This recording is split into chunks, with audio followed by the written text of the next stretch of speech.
अस्सलाम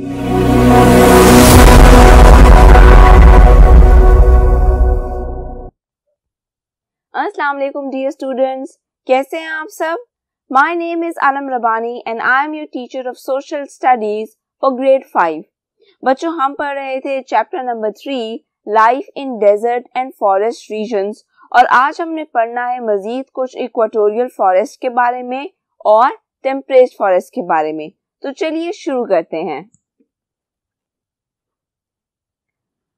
people of the equatorial. हमने equatorial forest के बारे में कुछ फैक्ट्स एंड फिगर्स तो पहले ही पढ़ लिए थे, तो आज हम पढ़ेंगे यहाँ रहने वाले लोगों के बारे में। दे आर यूजुअली ट्राइबल, यानी कि वो ट्राइब्स की फॉर्म में रहते हैं। Then in some rain forest there are pygmies who are very short dark people. अब वो आपको बता रहा है कि जो कुछ रेन फॉरेस्ट हैं, इक्वेटोरियल फॉरेस्ट हैं, उसमें रहते हैं pygmies. And what are pygmies? They are very short, यानी कि उनकी हाइट बहुत थोड़ी होती है, डार्क पीपल, और उनका रंग बहुत डार्क होता है। They are called पिग्मीज।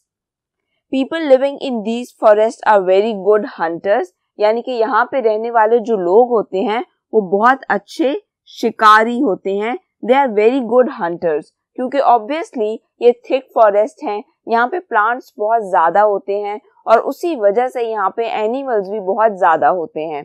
तो यहाँ पे जो लोग रहते हैं वो फिर इस चीज में माहिर हो जाते हैं कि उन्होंने जानवरों को हंट कैसे करना है, उन्होंने जानवरों का शिकार कैसे करना है। वो मुख्तलिफ आले यूज करते हैं, मुख्तलिफ टेक्निक्स यूज करते हैं, and they become very good hunters. Travelling through these forest is difficult due to dense vegetation. इन फॉरेस्ट के थ्रू गुजरना, इनसे ट्रेवल करना बहुत मुश्किल होता है, और उसकी वजह क्या है?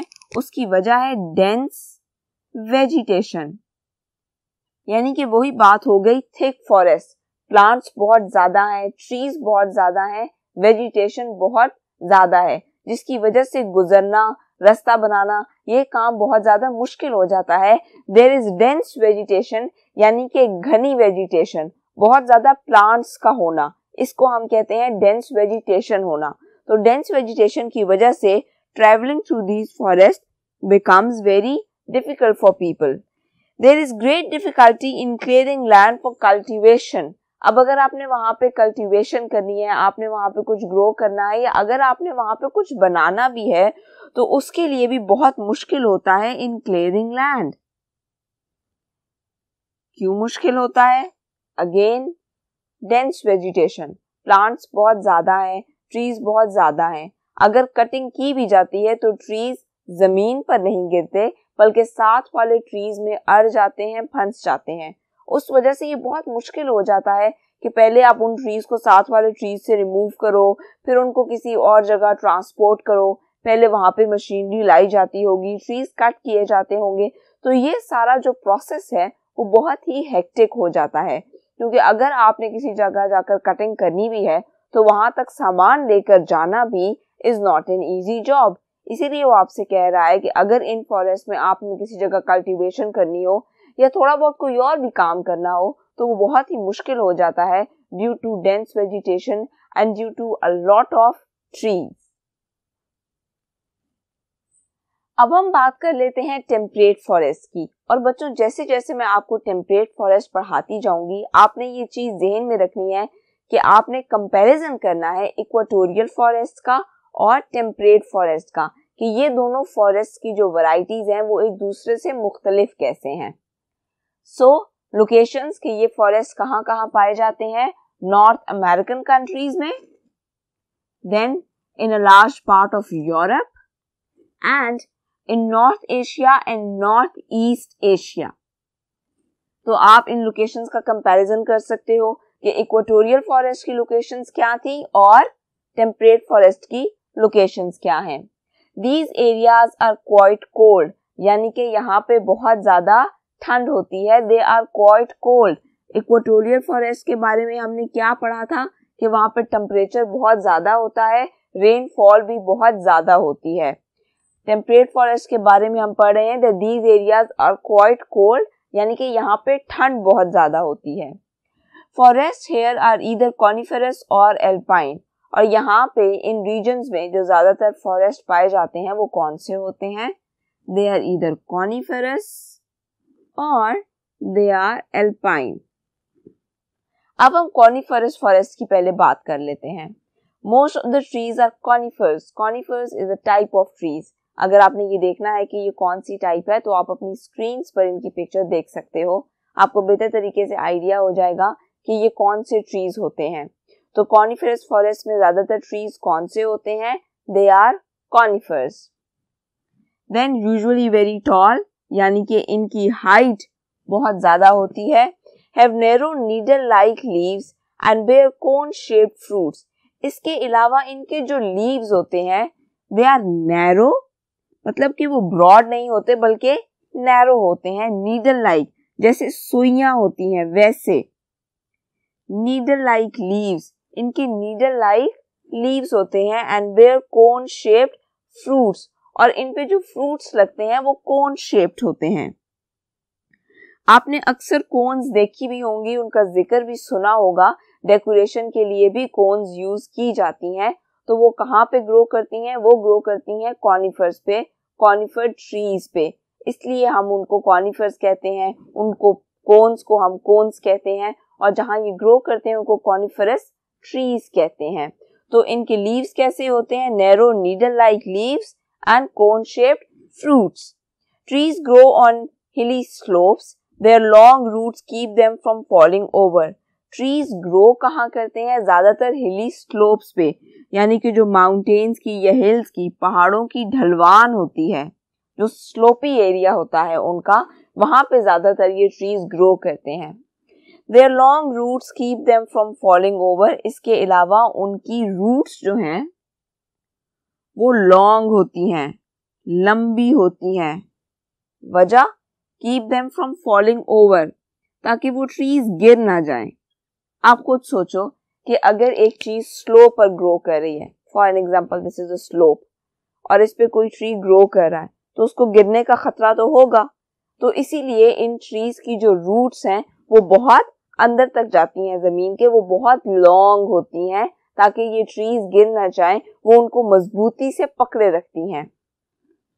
दे ऑल्सो अवॉइड इरोजन, और इसके अलावा ये रूट्स क्या फंक्शन प्ले करती हैं? They also avoid erosion. Erosion क्या होती है कि आपकी जमीन की जो मिट्टी की ऊपर वाली तय है वो किसी भी वजह से, फिर वो फ्लड हो, तेज हवा हो, बारिश हो, किसी भी वजह से बह जाए, तो ये लॉन्ग रूट्स क्या करती हैं? वो इरोजन भी अवॉइड करती हैं, यानी कि वो उस मिट्टी को मजबूती से पकड़े रखती हैं और जाया नहीं होने देती या इधर से उधर मूव नहीं करने देती। तो हमने लॉन्ग रूट्स के दो फंक्शंस पढ़ लिए। पहला कि वो ट्रीज को गिरने से बचाती हैं क्योंकि ट्रीज ग्रो कर रहे होते हैं हिली स्लोप्स पे, और दूसरा फंक्शन कि वो इरोजन को अवॉइड करती हैं, जो टॉप सॉइल है उसको इधर उधर मूव करने से या जाया होने से बचाती हैं। Shape of the leaves keeps them from losing moisture. हमने लीव्स की शेप्स की बात की कि वो नैरो नीडल लाइक लीव्स होते हैं। तो इस शेप का फायदा ये होता है that they stop from losing moisture, यानी कि उनके अंदर जो नमी होती है उसको जाया होने से बचाती है इनकी शेप। अगर लीव्स ब्रॉड हो, यानी कि उनका साइज बड़ा हो, तो इसका मतलब है कि उनमें से ज्यादा पानी इवेपोरेट कर सकता है। लेकिन उनकी शेप कुछ इस तरह की बनी हुई होती है उन ट्रीज की जो कॉनिफेरस फॉरेस्ट में ग्रो करते हैं कि वो ज्यादा से ज्यादा मॉइस्चर लूज नहीं करते। अब हम बात कर लेते हैं एल्पाइन फॉरेस्ट की। पहले हम बात कर रहे थे कॉनिफेरस फॉरेस्ट की। ऑन द हायर स्लोप्स, यानी कि माउंटेन्स का जो ऊपर का एरिया होता है, हायर स्लोपी एरिया। अगर एक स्लोप है, आप उसको दो पीसेस में डिवाइड कर दो, आप कहो कि ये हायर एरिया है और ये थोड़ा सा लोअर एरिया है स्लोप ही, लेकिन this is the higher area and this is the lower area. तो एल्पाइन फॉरेस्ट आपको कहाँ पे मिलेंगे? On the higher part of slopes. Trees here do not grow very tall due to the cold climate. अब यहाँ के जो दरख्त हैं वो बहुत लंबे नहीं होते, they are not very tall due to the cold climate, क्योंकि शदीद ठंड पड़ती है, इसी वजह से वहां के जो ट्रीज हैं वो ज्यादा लंबे ग्रो नहीं करते। Vegetation is also not very rich. इसके अलावा यहाँ पे वेजिटेशन भी बहुत ज़्यादा नहीं होती, प्लांट्स भी बहुत ज़्यादा नहीं होते। वजह क्या है? वजह है कोल्ड टेम्परेचर। जबकि हमने इक्वेटोरियल फॉरेस्ट में पढ़ा था कि वहाँ पे डेंस वेजिटेशन होती है, वहाँ पे प्लांट्स और ट्रीज इतने ज़्यादा हैं कि वहाँ से गुजरना भी मुश्किल होता है, वहाँ पे कल्टीवेशन भी मुश्किल होती है। तो ये दो ऑपोजिट चीज़ें आ जाती हैं कि यहाँ पे वेजिटेशन डेंस नहीं है, बहुत ज़्यादा ट्रीज नहीं है due to cold climate. Equatorial forest में ट्रीज काफ़ी ज़्यादा थे due to fertile soil and due to rainfall. Trees do not grow close together and it is easier to cut them. Another difference, वो आपको यहाँ पे बता रहा है कि यहाँ के जो trees हैं, they do not grow close together.